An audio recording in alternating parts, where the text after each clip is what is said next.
Okey, hari ni kita nak lepak dekat air terjun. So, kita orang pergi Greek. Greek masih kat mana pun saya tak sure lah. Okay, dekat Greek. Tapi sini memang air memang jernih, orang tak ramai. Dekat atas tu homestay. Air dia memang dalam, kat situ dalam.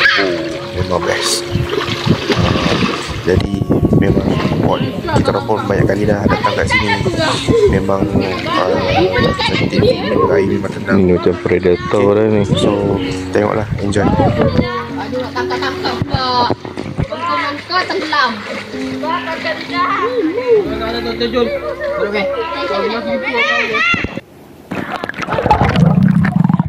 Okey dah begini.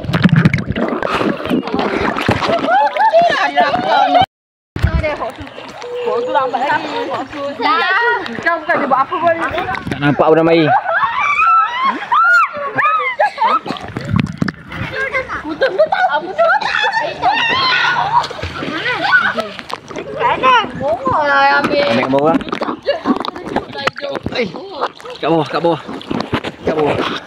Tu, 2, 3.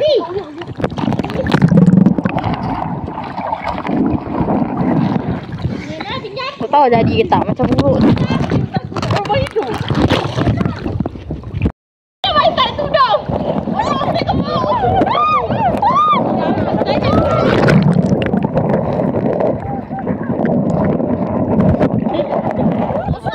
Buat badminton lah. Ha? Musuh. Buat badminton lah. Apa? Tak tahu. Apa ni?